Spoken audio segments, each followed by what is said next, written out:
Very good morning to one and all. Welcome to Vichita Rajkumar online classes for MPHW and medical field related videos. Okay, so let me come to the class. Today I am going to discuss about the paper 1 and subject of the midwifery and Prasava Shastram.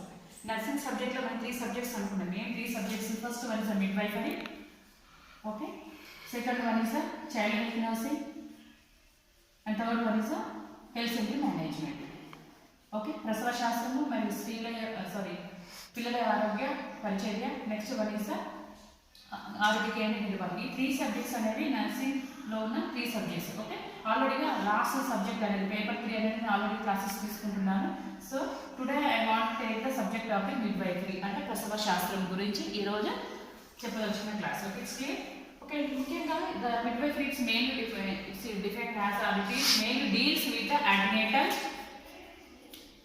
Anti, intra and postnatal.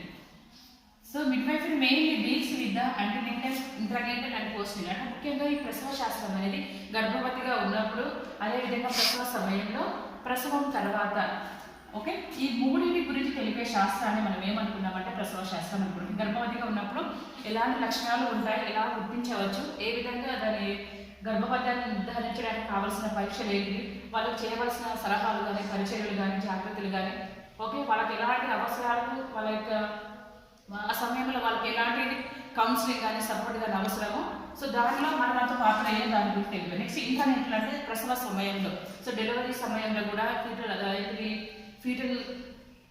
Female పెల్విస్లో ఉన్న bones ఏంటి, ఆ muscles ఏంటి, అది delivery సమయంలో ఏ విధంగా ఉపయోగపడుతుంది, baby అనేది ఏ విధంగా ఎంగేజ్ అయ్యి బయటకు వస్తుందో, ఓకే, ఆ సమయంలో ఏ విధంగా గుర్తించవచ్చు, ఓకే, ఆ సమయంలో మన యొక్క పాత్ర ఏంటి దాన్ని తెలిపే శాస్త్రాన్ని మనం తెలిపేదాన్ని ఇంట్రా అంటాం. ఓకే, పోస్ట్ ఏంటంటే డెలివరీ అయిన తర్వాత, డెలివరీ అయిన సమయంలో బేబీ ఏ విధంగా ఉంది, ఓకే, తర్వాత మదర్ ఏ విధంగా ఉంది, మదర్కి ఏమైనా కాంప్లికేషన్స్ ఉన్నాయా, ఓకే, ఆ సమయంలో సపోర్ట్ కానీ, కౌన్సిలింగ్ కానీ, ఓకే, సో అన్ని. And so some times we have to administer the hospital protocol, some times we have to identify the deviation from normal to abnormal.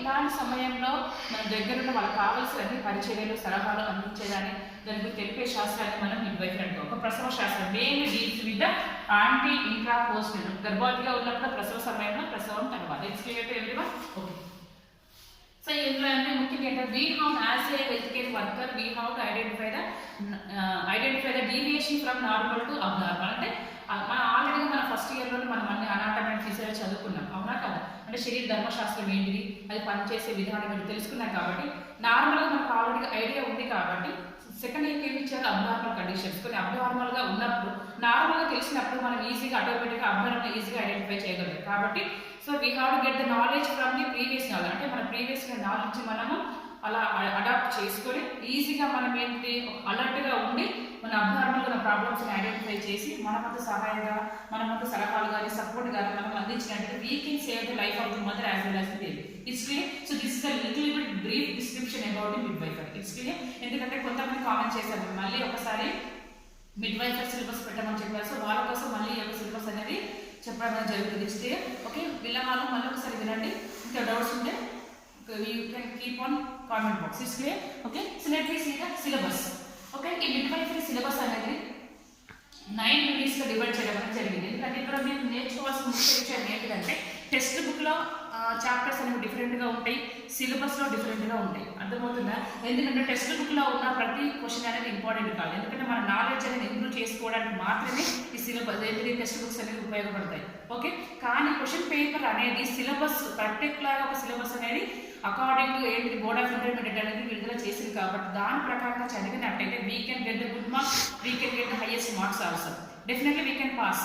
అర్థమవుతుంది. కాబట్టి టెక్స్ట్ బుక్ ప్రకారంగా చాలా 23 యూనిట్స్ అనేవి ఉన్నాయి, కానీ సిలబస్ ప్రకారంగా మాత్రమే నేను చెప్పదలుచుకున్నాను. ఓకే, ఎందుకంటే సిలబస్ ప్రకారమే మీ క్వశ్చన్ పేపర్ అనేది ఫైనల్లో రిలీజ్ అవుతుంది. కాబట్టి ఇది చదివినట్టయితే అంటే విలేజ్ యావరేజ్ స్టూడెంట్స్కి, ఎబో యావరేజ్ వాళ్ళకి ఇది యూస్ఫుల్గా అవుతుంది. ఎందుకంటే ఎవరు ఎలా చదివితే బాగుంటుందో you have to decide you have to frame the syllabus and you have to follow the syllabus. Okay, it's clear to everyone. Okay, let me see the syllabus of the midwifery. Okay na, ఎన్ని units అనుకున్నాం, 9 units అనుకున్నాం. కాబట్టి ఇక్కడ ఏంటి ఒక చిన్న frame గా చేశాను. ఏంటి ఒక సిలబస్ అనేది ఒక కోడ్ లాగా TAN PCA అనుకున్నాం. ఒక TAN PCA HMW. కాబట్టి ఇక్కడ ఏంటి ఇలా చూసినట్టయితే T A, A, P, C, A, H, M, W. ఓకేనా? ఎన్ని 1 2 3 4 5 6 7 8 9 ఎన్ని యూనిట్స్ ఉన్నాయి మిడ్ వైఫరీలో? ఓవరాల్ గా 9 యూనిట్స్ అనేవి టెక్స్ట్ బుక్ లో 23 ఉన్నాయి, కానీ అకార్డింగ్ టు సిలబస్ 9 యూనిట్స్ ఇవి. ఎందుకంటే ఈ 9 యూనిట్స్ లో కూడా మళ్ళీ సబ్ టాపిక్స్ అనేవి డివైడ్ చేయబడ్డాయి, కానీ మీకు సిలబస్ మాత్రం 9 units. Okay, first T is the trends and issues. Trends and issues in midwifery. Okay, ఏమి ఇష్యూస్ అంటే ఏమంటారు? ఎలాంటి సమస్యలు ఉన్నాయి ఈ మిడ్ వైఫరీ ప్రసవ సమయంలో గర్భవతిగా ఉన్నప్పుడు, ఎలాంటి వాళ్ళ డీల్ చేసినప్పుడు ఎలాంటి ప్రాబ్లమ్స్ ఉన్నాయి. ఇష్యూస్ అంటే ప్రాబ్లమ్స్. కాబట్టి మనం మిడ్ వైఫరీ ఏమనుకున్నాం? గర్భవతిగా ఉన్నప్పుడు, తర్వాత ప్రసవ సమయం, ప్రసవం తర్వాత అది డీల్ చేసిన దాన్ని మనం మిడ్ వైఫరీ అంటారు. కాబట్టి ఆ 3 ఆస్పెక్ట్స్ ఏమేమి ఇష్యూస్ ఉన్నాయో అవి మనం నేర్చుకోవాలి. ట్రెండ్స్ అంటే గర్భవతి ఒకప్పుడు ఏంటంటే ఒక ఓల్డ్ డేస్లో ఒక సిస్టమేటిక్ పద్ధతిలో ఓల్డ్ మెథడ్స్ యూజ్ చేసేవాళ్ళు, కానీ ఇప్పుడు ఏంటి అడ్వాన్స్ టెక్నాలజీ వచ్చింది కాబట్టి చాలా తొందరగా లోపల బేబీ ఏ కండిషన్లో ఉంది, ఎలాంటి ఏముందో తొందరగా ఈజీగా ఐడెంటిఫై చేయగలుగుతున్నాం. అవునా కదా? ఎందుకంటే కొంతమంది హోల్స్ కానీ కొంతమంది బేబీస్ లోపల అబ్నార్మల్గా ఏదో ప్రాబ్లమ్స్ ఉన్నట్టయితే 9 మంత్స్ వరకు వెయిట్ చేయకుండా కొన్ని టెక్నాలజీ ద్వారా తొందరగా మనం గుర్తించినట్టయితే బేబీకి ప్రాబ్లం అనుకుంటే ఏమంటే వెంటనే అబార్షన్స్ చేస్తున్నారు. లేదు ఇంకా ఈ యొక్క డిఫరెంట్ టెక్నాలజీ ద్వారా చేసినట్టయితే దాన్ని బట్టి ఏం చేస్తున్నాం? వీలైతే అబార్షన్ చేస్తున్నారు, ఇక లోపల వేది యూజ్ లేదు, 9 మంత్స్ వరకు వెయిట్ చేసినప్పుడు యూజ్ లేదు అనుకున్నప్పుడు అబార్షన్స్కి వెళ్తున్నారు. అదేవిధంగా కొంచెం బెటర్ ట్రీట్మెంట్ తీసుకున్నట్టయితే బేబీ కండిషన్ ఇంకా బాగుంటుంది అనుకోవడానికి ఈ టెక్నాలజీని యూజ్, అంటే ట్రెండ్స్ అంటే ఫ్యాషన్స్ అంటే తరతరాలుగా మన యొక్క టెక్నాలజీ ప్రకారంగా కొన్ని ఎక్విప్మెంట్స్ అనేవి అవైలబుల్ కదా. ఎక్విప్మెంట్ సహాయంతో ఏంటిది తక్కువ సమయంలో we can save the life of the mother as well as the baby. So అది ఏమేమి ట్రెండ్స్ ఉన్నాయో మనం తెలుసుకోవచ్చు. It's clear. ఓకే, ట్రెండ్స్ ప్రకారం మన గవర్నమెంట్ ఆఫ్ ఇండియా కానీ తెలంగాణ సెంట్రల్ లెవెల్లో కానీ కొత్త ట్రెండ్స్ పరంగా ఏమేమి టెక్నాలజీ యూజ్ చేసింది గవర్నమెంట్ హాస్పిటల్స్లలో, ప్రైవేట్ కార్పొరేషన్ హాస్పిటల్స్లో కొన్ని టెక్నాలజీని యూజ్ చేస్తున్నారు తక్కువ సమయంలో ఎక్కువ బెనిఫిట్స్ రావడానికి కూడా. It's clear. So that is the trends and issues in midwifery. Second one is anatomy and physiology. Anatomy and physiology of reproductive system. కాబట్టి ప్రత్యుత్పత్తి వ్యవస్థ అనాటమీ అండ్ ఫిజియాలజీ ఆల్రెడీ మనం ఫస్ట్ ఇయర్లో చదువుకున్నాం. సో దాన్ని మళ్ళీ ఒకసారి once again we have to review the anatomy and physiology of reproductive health system. It's clear. అర్థమవుతుందా? రీప్రొడక్టివ్ హెల్త్ సిస్టమ్ ప్రత్యుత్పత్తి వ్యవస్థ గురించి మళ్ళీ ఒకసారి రివ్యూ చేసుకోవడం. Next one is antenatal care. కాబట్టి గర్భవతిగా ఉన్నప్పుడు ఏ విధంగా గుర్తించాలి? Science of symptoms of pregnancy, various diagnostic tests for confirmation of the pregnancy. ఎందుకంటే గర్భవతిగా ఉన్నప్పుడు కొన్ని గుర్తులు ఉంటాయి, కొన్ని గుర్తులతోటి కొన్ని సూచనలతో మనం గుర్తిస్తాం. ఎందుకంటే మార్నింగ్ సిక్నెస్ కానీ, వామిటింగ్స్ రావడం కానీ, తర్వాత కొన్ని అమెనూరియా మెన్సెస్ ఆగిపోవడం కానీ కొన్ని గుర్తులతో మనం గుర్తించవచ్చు. సో ఇది కూడా ఒక క్లాస్ అనేది సపరేట్గా, ఎందుకంటే భవిష్యత్ కన్ఫర్మేషన్ అయ్యేది కొన్ని గుర్తులు ఉంటాయి. కాబట్టి ఇంకా ఆ యొక్క టాపిక్స్ అనేది డిస్కస్ చేయడం అనేది జరుగుతుంది. ఓకేనా? యాంటీనేటల్ కేర్ అంటే గర్భవతిగా ఉన్నప్పుడు తీసుకోవాల్సిన చర్యలు కానీ, జాగ్రత్తలు కానీ, పరిచర్యలు కానీ. Okay, next one is post natal. ఆల్రెడీగా ప్రెగ్నెంట్ సమయం అయిపోయింది. Okay, so this is the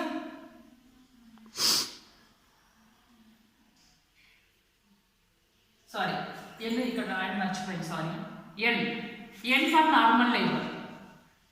tan అనుకున్నాం కదా. ఓకే, ఇది నార్మల్ లేబర్.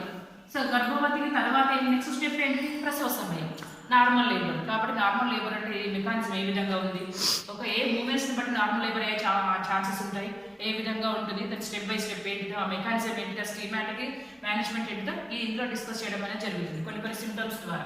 ఓకే, ఎంత సమయం తీసుకుంటుంది? మొదటిసారి గర్భవతి అయిన వాళ్ళకి ప్రసవ సమయం ఎంత టైం తీసుకుంటుంది, 2 లేదా అంతకంటే ఎక్కువ వయసు ఎంత టైం తీసుకుంటుంది, ఏమేమి లక్షణాలు ఉంటాయి. Okay, so that is discuss in the normal labour. అంటే ఇట్స్ క్లియర్. ఓకే, నార్మల్ ప్రసవం అన్నట్టు. ఓకే, నెక్స్ట్ అంటే పోస్ట్ నేటల్ కేర్. ఈ పోస్ట్ నేటల్ కేర్ అనేది ప్రసవ సమయం తర్వాత. ఓకే, ఇక్కడ గర్భవతి అయిన తర్వాత ఇక్కడ ఏంటి?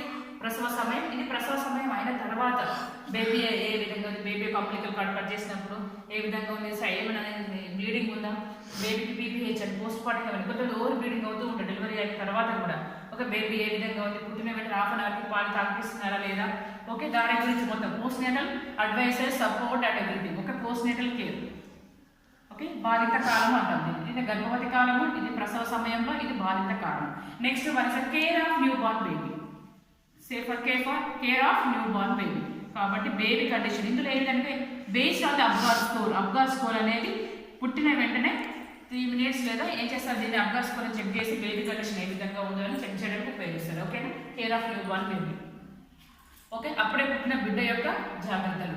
Next one is abnormalities of pregnancy. ఇది ఇప్పటి వరకు అంతా నార్మల్ ప్రాసెసే ఉంది, కానీ ఇక్కడ ఏంటి అబ్నార్మాలిటీస్ ఆఫ్ ప్రెగ్నెన్సీ.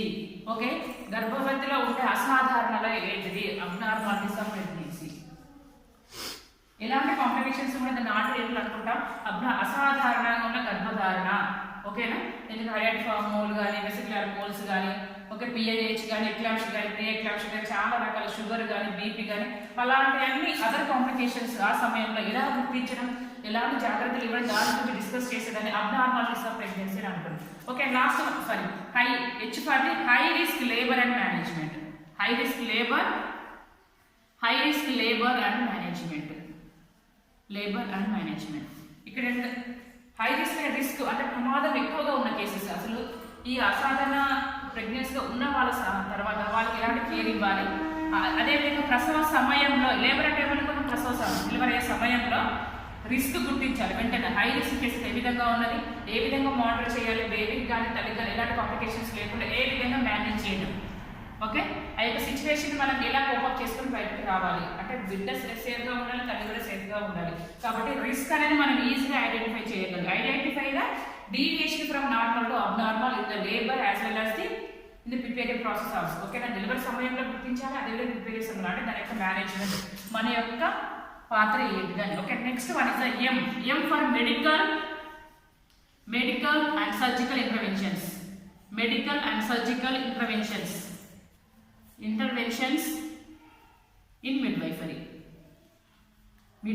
అంటే ఇక్కడ ఇంటర్వెన్షన్ అంటే మనం ఇవ్వాల్సింది మెడికల్ అండ్ సర్జికల్ అంటే కొన్నిసార్లు అడ్మిషన్స్ డ్రగ్స్ హాస్పిటల్ ప్రోటోకాల్స్ ప్రకారంగా మనం ఈ ప్రాబ్లమ్స్ ఉంటే ఆ డ్రగ్స్ ఇస్తాం. మందులతోని అంటే గర్భవతిగా ఉన్నప్పుడు కొన్ని మెడిసిన్స్, ప్రసవ సమయంలో కొన్ని మెడిసిన్స్, బాలింత కాలంలో కొన్ని మెడిసిన్స్ అంటే మిడ్వైఫరీ సమయంలో తల్లి యొక్క కండిషన్ బట్టి ఏమేమి మెడిసిన్స్ వాడాలి, ఏమేమి మనము అడ్వైస్ చేయగలము, డాక్టర్ అడ్వైస్ చేసిన వాటిని మనం తల్లులకు ఏ విధంగా ఇవ్వగలము. అది మెడికల్ అంటే అన్ని డ్రగ్స్ గురించి ఉంటుంది. ప్రసవ సమయంలో ఉపయోగించే మందులు వాటి గురించి తెలిపాను. సర్జికల్ ఇంటర్వెన్షన్స్ అంటే కొన్నిసార్లు నార్మల్ డెలివరీ అయితే అది నార్మల్గా ఉంటుంది. సర్జికల్ ఇంటర్వెన్షన్ ఫోర్సెప్స్ డెలివరీ కానీ ఇన్స్ట్రుమెంట్స్ ఎల్ఎస్సిఎస్ అంటే పెద్ద ఆపరేషన్ అంటే నార్మల్ ఆపరేషన్ అంటే చిన్న కుట్టేస్తారు జే షేప్లో ఇట్లా కట్ చేసేస్తారు, చిన్న ఆపరేషన్ అంటాం మనం, దాన్ని ఎపిజియోటమీ అంటాం. ఓకేనా, ఎపిజియోటమీ. ఇవన్నీ సర్జికల్ అంటే శస్త్రచికిత్స చిన్నగా ఆ ప్లేస్లో కట్ చేసి ఇన్సిషన్ ఇవ్వడం అంటే అనస్థీషియా. పెద్ద ఆపరేషన్ అనస్థీషియా మొత్తం మంది ఇవ్వడం కానీ అంటే based on the surgery of the condition అంటే ఆ కండిషన్ బట్టి ఎలాంటి మెడిసిన్ వాడాలో వాళ్ళు డిసైడ్ చేస్తారు. ఓకేనా, కాబట్టి LSCS lower segmental caesarean section, దీన్ని పెద్ద ఆపరేషన్ అంటారు. చిన్న ఆపరేషన్ అంటే ఎపిజియోటమీ. ఓకేనా, కాబట్టి ఏమైనా ట్యూమర్స్ ఉన్నా ఇంకేమైనా ఉన్నట్లయితే ఇంకా అదర్ ఏదైనా ప్రాబ్లమ్స్ ఉంటే అవన్నీ సర్జికల్. ఓకే, శస్త్రచికిత్స చేసి దాన్ని ఏంటి క్లియర్ చేయడం. ఓకే, కాబట్టి మెడిసిన్స్ ఏమి వాడుతున్నారు, ఏ కండిషన్కి ఎలాంటి ఆపరేషన్స్ చేస్తున్నారు, అది కూడా main midwifery. It's clear. So last one is women's health problems. కాబట్టి ఈ యొక్క నార్మల్గా ఇదన్నీ ఈ థింగ్స్ అన్నీ కూడా నార్మల్, ఇవి అబ్నార్మల్. ఇక్కడ ఏంటంటే ఉమెన్స్ హెల్త్ ప్రాబ్లమ్స్. సో ఆడవాళ్ళలో ఉండే ముఖ్యమైన సమస్యలు ఏంటిది అనుకున్నాం. ఓకేనా, కాబట్టి చాలా రకాల సమస్యలు ఉంటాయి మనకి. ఏంటిది లుకోరియా అనుకున్నాం, తెల్లబట్ట అవ్వడం కానీ, ఓకేనా, తర్వాత మెనోపాజ్ కానీ, ముట్టు ఆగిపోవడం కానీ, ఓకేనా, తర్వాత కొంతమంది ఎయిడ్స్ కానీ, తర్వాత క్యాన్సర్ కానీ. Okay, it's clear. కొంతమంది టీవీ కానీ. సో ఇవన్నీ కూడా womens as a health care workers we have to identify the abnormal problems among the womens. కాబట్టి మన యొక్క గుర్తులను బట్టి వాళ్ళని గుర్తించి వాళ్ళకు suggestions we have to give suggestion for the early diagnostic of the findings. కాబట్టి ఈ యొక్క చేయడం ద్వారా ఏమవుతున్నా వాళ్ళు తొందరగా మనం గుర్తించినట్టయితే easily we can advise to take the medicines. కాబట్టి మెడిసిన్స్ త్వరగా వాడినట్టయితే we can save the or we can increase the life span of the people. కాబట్టి మందులు వాడినట్టయితే వాళ్ళ యొక్క లైఫ్ స్పాన్ అనేది పెరుగుతూ ఉంటుంది. So this is the syllabus detail syllabus of the midwifery. ఎన్ని 9 యూనిట్స్ అనుకున్నాం. ఓకేనా, trends and issues in midwifery. anatomy and physiology of the reproductive health system. A for the antenatal care, next one normal labor, next one is the postnatal care, care of newborn baby, abnormalities of pregnancy, high risk labor and management, medical and surgical interventions in midwifery, women's health problems. It's clear to everyone? Okay, please I want to give them one suggestion to all the students. Please, before writing the exams, before reading any test books for final exams, so better to go through the syllabus. Don't go through the textbooks questions. Textbook questions వెనకాల మీరు చదివినట్టయితే we cannot get the good marks, we cannot get the any idea. ఎందుకంటే బట్టి పట్టినట్టు అవుతుంది. కాబట్టి ఎప్పుడు కానీ సిలబస్లోనే తరోగా ఉండాలి. సిలబస్ తరోగా ఉంటేనే we can have the good idea. మనకు ఐడియా ఉంటుంది కాబట్టి మనం ఈజీగా ఏ క్వశ్చన్ ఇచ్చినా కూడా మనం ఈజీగా అటెంప్ట్ చేయగలుగుతాం. ఓకేనా? It's clear to everyone. 9 units అనేవి మనకు ఉన్నాయి. టెక్స్ట్ బుక్స్లో మనం 23 అవి కాదు. ఈ 9 యూనిట్స్లో కూడా సబ్ టాపిక్స్ అవి అన్నీ ఉన్నాయి. It's clear to everyone. ఇంకొకటి ఏంటంటే స్మాల్ వన్, ఇందులో ఏంటి blue print and weightage of marks. So దీన్ని బట్టి మనకి ఇచ్చినట్టు ఈజీగా ఉంటుంది. Weightage of marks, A unit నుంచి ఎన్ని మార్క్స్ అనేది ఇవ్వడం అనేది జరిగింది ఫైనల్ ఎగ్జామ్లో. వెయిటేజ్ ఆఫ్ మార్క్స్, దీన్నే మనం బ్లూ ప్రింట్ కూడా అంటాం. ఓకేనా? Blue print and weightage of marks. It's clear to everyone. Okay, syllabus is over. Next coming to the weightage of marks and blue print. ఈ బ్లూ ప్రింట్ ఏంటంటే ఏ యూనిట్కి ఎన్ని marks final ఎగ్జామ్లో ఇస్తారు. ఓకేనా? ఇక్కడ ఏంటంటే 2 మార్క్స్ క్వశ్చన్స్. ఈ ఫస్ట్ ఏంటంటే ఎప్పుడైనా 2 మార్క్స్ క్వశ్చన్స్ ఇస్తారు. ఇందులో నుంచి 10 మార్క్స్ క్వశ్చన్స్ వచ్చే అవకాశం ఉంటుంది. Clear to everyone. ఓకే, ఇక్కడ కూడా 8 marks. So this is the 10 marks.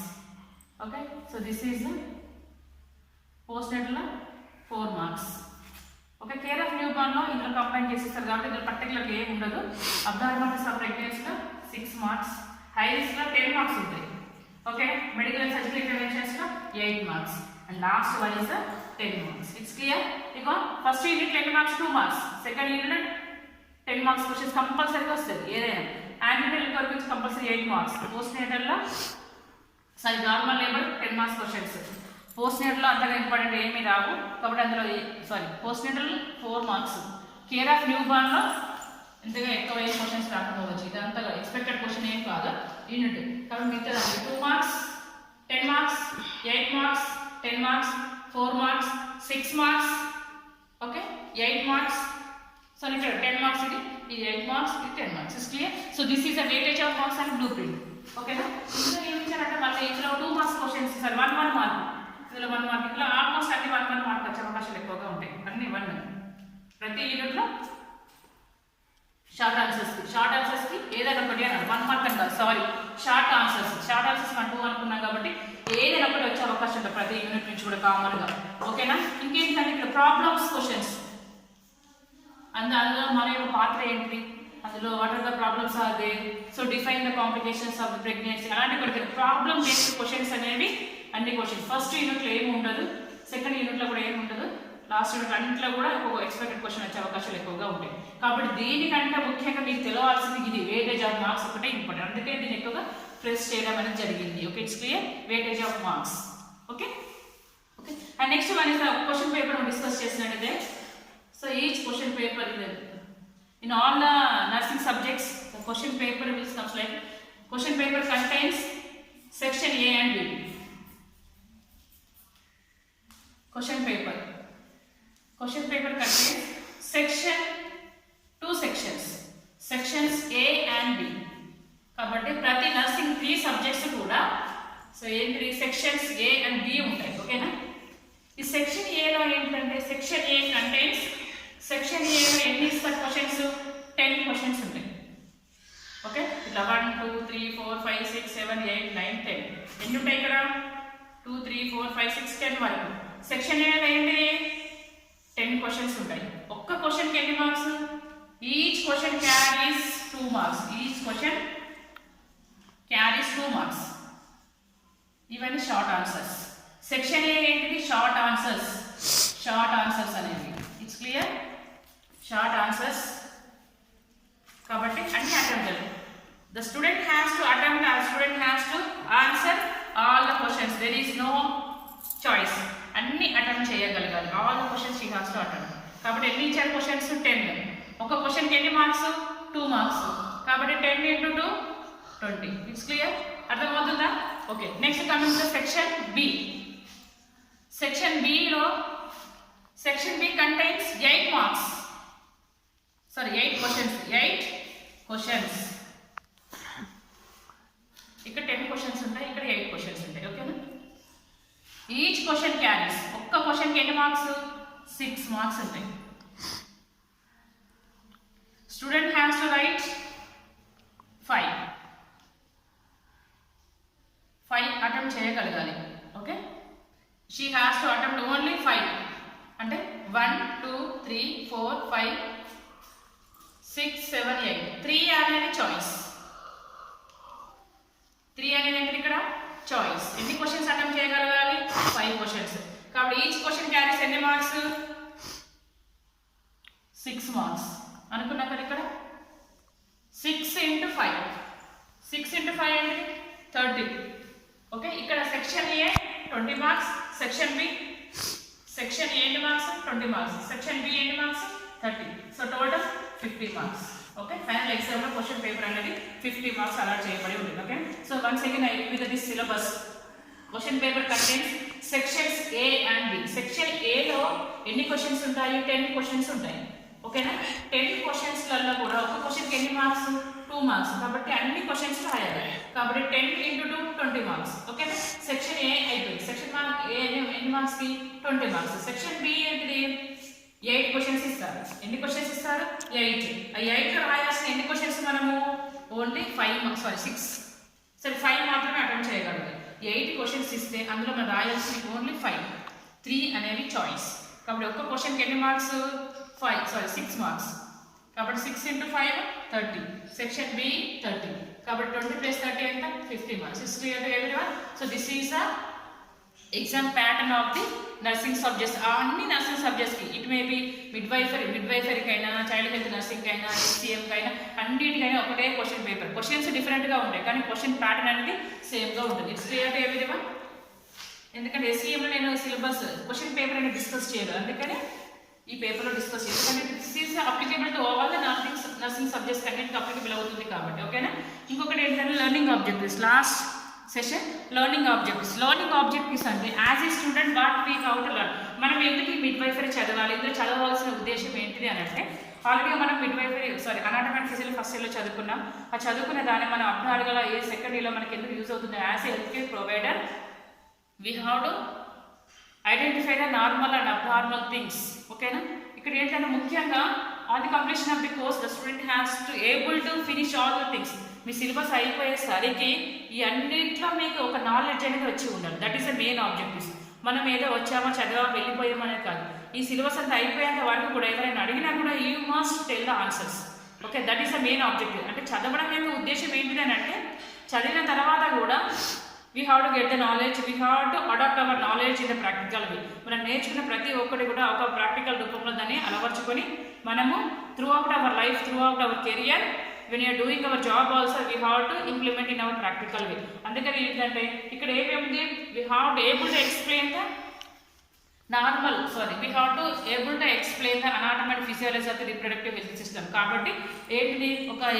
ప్రత్యుత్పత్తి వ్యవస్థ, అందులో స్త్రీ ప్రత్యుత్పత్తి వ్యవస్థ, తర్వాత పురుష ప్రత్యుత్పత్తి వ్యవస్థ ఏంటిది?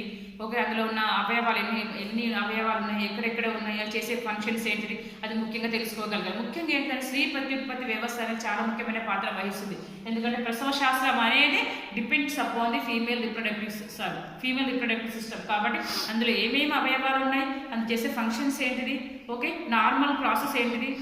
నార్మల్ ప్రాసెస్ తెలిసినట్టయితే హాస్పిటల్కి వచ్చినప్పుడు పేషెంట్స్ ఎవరైనా బాధపడ్డప్పుడు మనకు నార్మల్ తెలిసింది కాబట్టి అబ్నార్మల్ మనం ఈజీగా ఐడెంటిఫై చేయగలం. కాబట్టి మనం టైం వేస్ట్ అవ్వకుండా వాళ్ళకి ఈజీగా ట్రీట్మెంట్ అనేది ఇవ్వగలుగుతాం. అవునా కదా? కాబట్టి we have to able to explain the anatomy and physiology. Okay, అదేవిధంగా able to identify the and able to provide the care to the intranatal, antenatal, intranatal and postnatal. కాబట్టి as a health care ప్రొవైడర్గా మనం ఏంటి, గర్భవతిగా ఉన్నప్పుడు, ప్రసవ సమయంలో, ప్రసవం తర్వాత కూడా వాళ్ళకి కావాల్సినవన్నీ కూడా సలహాలు కానీ, సపోర్ట్ కానీ, ఎంకరేజ్మెంట్ కానీ, అన్ని ప్రికాషన్స్ కానీ we have to able to explain చేయగలగాలి. We have to provide some time care also. It's clear? Okay, and administer the protocols as per the all the drugs as per the protocols. కాబట్టి ఎవరెవరికి ఏ సమయంలో ఎలాంటి వాళ్ళ condition బట్టి మన protocol ప్రకారంగా మనం administer the drugs, okay, tablets అనేది ఇవ్వాలి. అదేవిధంగా we have to identify the deviation from the normal to abnormal in the pregnancy, labour and preparing. కాబట్టి నార్మల్ నుంచి అబ్నార్మల్ని మనం సపరేట్ చేసి చూడగలగాలి. ఓకేనా? ఆ సమయంలో మనం అలర్ట్గా ఉండి we have to give the best care to the mothers. Okay, అదేవిధంగా we have to able to identify the womens health problems. కాబట్టి ఏంటి స్త్రీలలో ఉన్న ప్రత్యేకమైన ఏంటిది హెల్త్ ప్రాబ్లమ్స్ ఏమున్నా మనం ఈజీగా ఐడెంటిఫై చేయగలం. అదేవిధంగా sometimes we have to participate in family female reproductive and family welfare services. కుటుంబ సంక్షేమ పథకాలలో కూడా మనము పాల్గొని మన ప్రజలను కూడా చైతన్యవంతం చేసి వాళ్ళు కూడా ఈ సర్వీసెస్ యూటిలైజ్ చేసుకునేలా మనం ఎక్స్ప్లెయిన్ చేయగలగాలి. Okay, it's clear to everyone. So this is the sum of the learning objectives of the midwifery. Till now I discussed about the definition, brief meaning of the midwifery, and next one is the syllabus, detailed syllabus of the midwifery. The detailed syllabus of the consisting of the 9 units. Okay, I have given the weightage of the marks. Each unit consisting of how many marks, allotted marks for each unit. Okay, it's clear. And next one is I have given the question pattern of the midwifery syllabus. Okay, and next one is I discuss some of the learning objectives of the midwifery. So this is a total description about the midwifery. It's clear to everyone. Okay, ఈ video కానీ మీకు నచ్చినట్లయితే like చేయండి, share చేయండి. మరిన్ని వీడియోల కోసం నా ఛానల్ సబ్స్క్రైబ్ చేసుకోండి. Okay, thank you.